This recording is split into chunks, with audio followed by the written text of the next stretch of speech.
दैलेखको पञ्चकोशी क्षेत्र भारतीय धार्मिक पर्यटकहरूको आकर्षणको केन्द्र बन्दै गएको छ। विशेष गरेर भारतका धार्मिक पर्यटकहरू पञ्चकोशी क्षेत्रमा आएर पूजापाठ गर्ने, भ्रमण गर्ने क्रम बढेको हो। भारतबाट धार्मिक यात्राका लागि दैलेखको नाभिस्थान आउनुभएका पूर्व सचिव डाक्टर दिनेश उपाध्यायले दैलेखको पञ्चकोशी क्षेत्रमा सबै भारतीय नागरिकहरू आउनुपर्ने बताउनु भएको छ। किसी को ये नहीं पता कितने वर्षों से ये ज्वाला जल रही है। कोई घी नहीं डालता, कोई तेल नहीं डालता, यहाँ कोई कपूर नहीं डालते, उसके बावजूद जल रही है। ये सच, ये धर्म अद्वितीय है, माता का आशीर्वाद है। माता बॉर्डर का ही नहीं, पूरे भारत के जितने लोग हैं उनको इस स्थान पर आना चाहिए।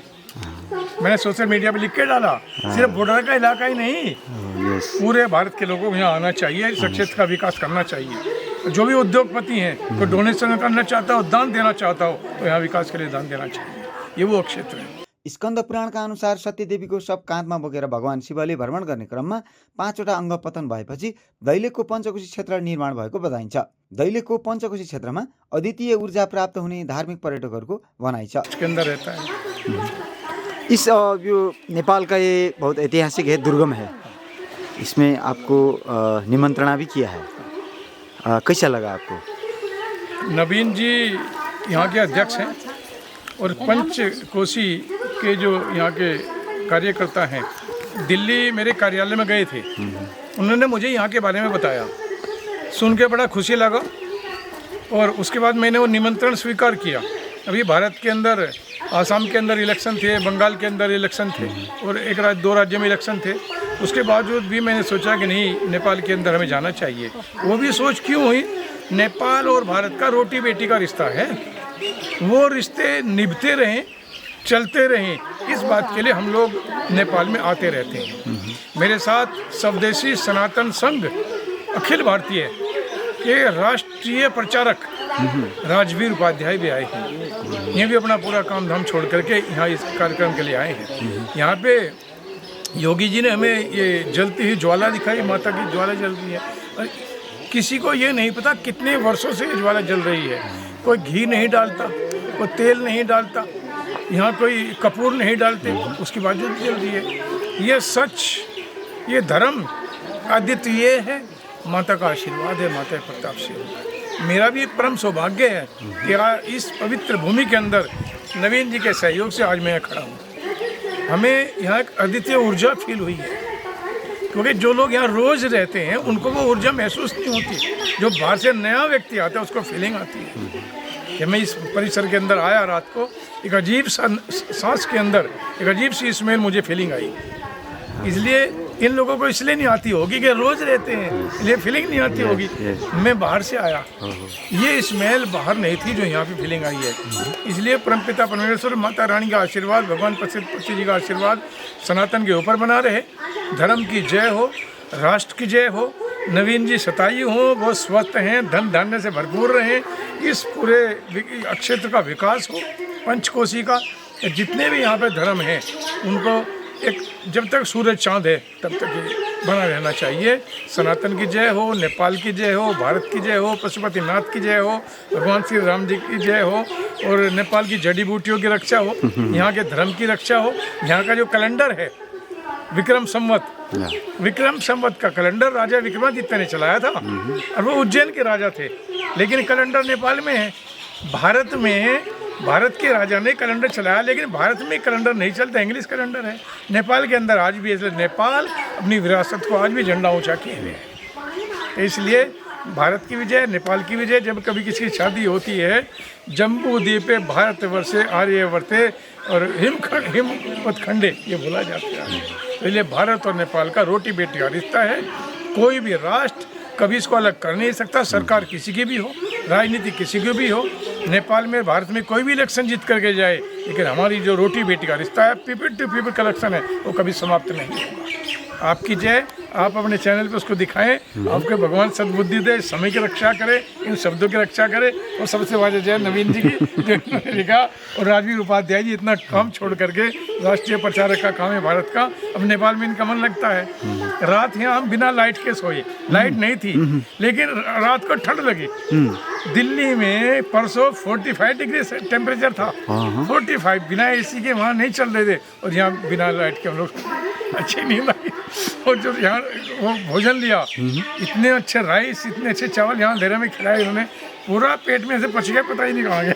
यहाँ का पानी पी के वो डाइजेस्टिव सिस्टम इतना बढ़िया है, बहुत अच्छा है, बहुत अच्छा है। आप इधर आके घूम लिया, 2-4 दिन और बैठेंगे? 1 हफ्ता रहूँगा मैं पूरा। ओके।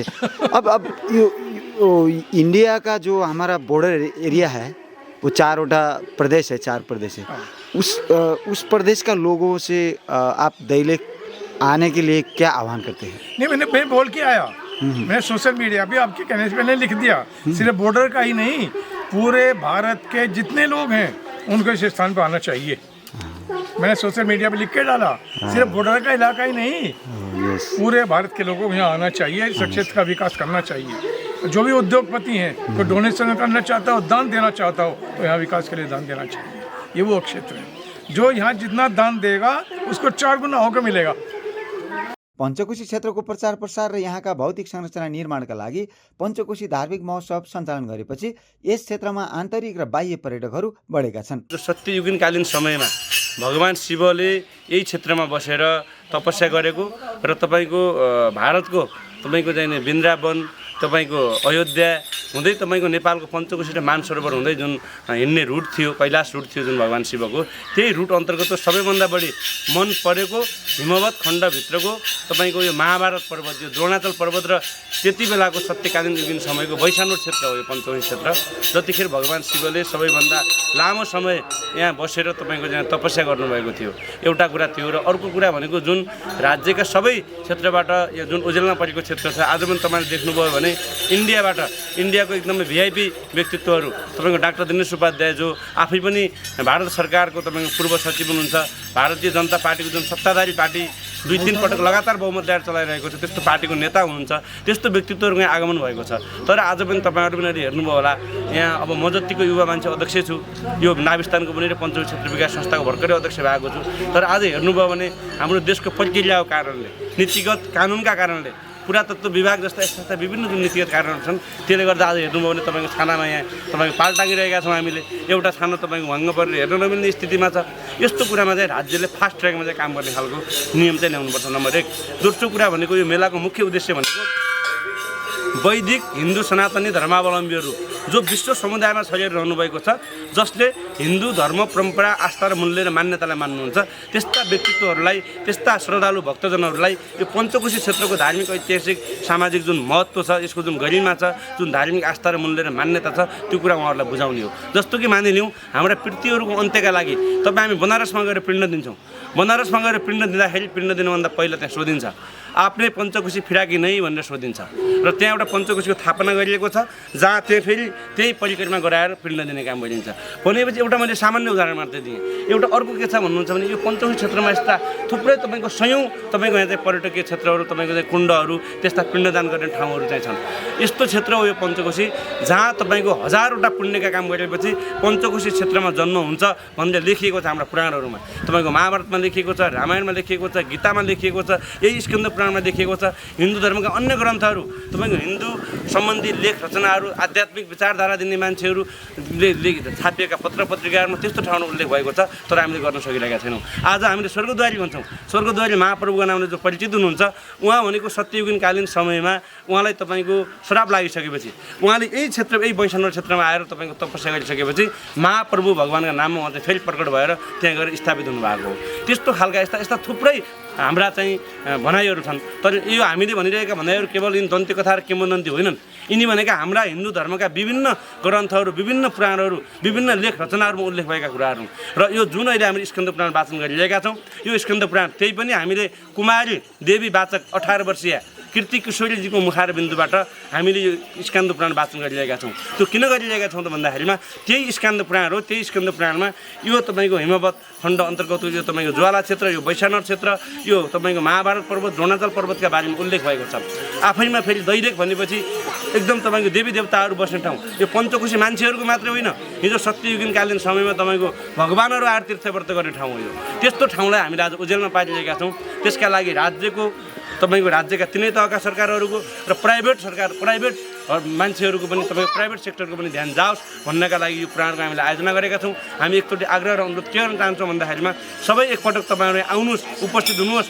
तपाईँहरूले पञ्चकोशीमा आउने त कुरै छोड्नुहोस्, पञ्चकोशीको बारेमा सोच्नुभयो भने मात्रै पनि तपाईँहरूलाई पुण्य प्राप्त हुन्छ। यो मैले भन्नका लागि भनिरहेको छैन। जस्तो डाक्टर साहबले अघि भन्नुभयो, सुन्यौँ हामीले पनि, यहाँ आउने बित्तिकै हो राति तपाईँको बत्ती गएको थियो, हामी यस्तै विकट ठाउँमा छौँ, अँध्यारो कोठामा सुत्नु भएको थियो, मच्छर लाग्ला जस्तो भएको थियो, तर उहाँमाथि आएको फिलिङ्स, उहाँमाथि आएको ऊर्जा, त्यो केवल तपाईँको ऊर्जा उहाँको व्यक्तिगत रूपमा आएको होइन। यो हाम्रो यो ठाउँको शक्ति, यो ठाउँको जुन खालको एउटा तपाईँको इन्सपिरेसन जुन तपाईँको भाइब्रेट छ त्यसले आएको कुरा हो। जस्तो मेरै कुरा गर्नुहुन्छ भने मैले पनि योभन्दा पहिला खासै फिलिङ्स गरेको थिएन। जब 6 महिना 1 वर्ष यता मलाई अलिकति केही तनाव भयो व्यक्तिगत हिसाबले, त्यसपछि यो क्षेत्रमा, यो नाभिस्थान मात्रै होइन, पञ्चकोशी जुनसुकै पनि क्षेत्रमा तपाईँ हामी कोटिला, पादुका, धुलेश्वर, तल्लो डुङ्गेश्वर, तपाईँको श्रीस्थान, जुनसुकै ठाउँमा पनि तपाईँ हामी गएर त्यहाँ एकचोटि बस्यौँ, आधी घन्टा 1 घन्टा एकाग्र भयौँ भने तपाईँमा भएको जुनसुकै तनावबाट पनि तपाईँ मुक्त हुनुहुन्छ। तपाईँलाई एउटा नयाँ खालको ऊर्जा, नयाँ खालको योजना र एउटा सकारात्मक सन्देश प्रभाव छ तपाईँको मनभित्रबाट। त्यसैले पनि एकचोटि यो पञ्चकोशी भूमिको अन्तर्गतको मध्य तपाईँको यो सारा यो विश्व सुरु हुँदाखेरिको मध्यबिन्दु पनि भनिन्छ नाभिस्थानलाई, नाभि भनेको। त्यसैले त्यहाँ सत्ययुगमा तपाईँको चाहिँ सतीदेवीको नाभि पतन भएको पवित्र पुण्य भूमिमा एकचोटि तपाईँहरू पाइला टेक्नुहोस्, स्कन्द पुराण श्रवण गर्नुहोस्, पुण्य कमाउनुहोस्, सकेको तपाईँहरूले दान गर्नुहोस् र तपाईँहरूले सोचेको आँटेको सबै कुराहरू पुरा हुनेछन्। योगी नरहरिनाथले 2046 सालमा कोटीहोम गरेको नाभिस्थानको कोटीहोम कुण्ड पनि पुनः पूजापाठ गरेर जगाइएको छ। धार्मिक महोत्सवमा 18 वर्षीय माता कीर्ति किशोरीद्वारा कथा वाचन भइरहेको छ। दैलेखको कोटिला, श्रीस्थान, नाभिस्थान, पादुका, धुलेश्वर लगायतका क्षेत्रहरू पञ्चकोशी क्षेत्रको नामले परिचित भएको भए पनि यस क्षेत्रमा पुग्ने सडक प्रभावकारी छैन। पाहुनाहरूलाई बास बस्ने स्थानहरू अभाव छन्। यसतर्फ सरकारको ध्यान जान सके दैलेख धार्मिक पर्यटकहरूको हब बन्न सक्ने देखिन्छ।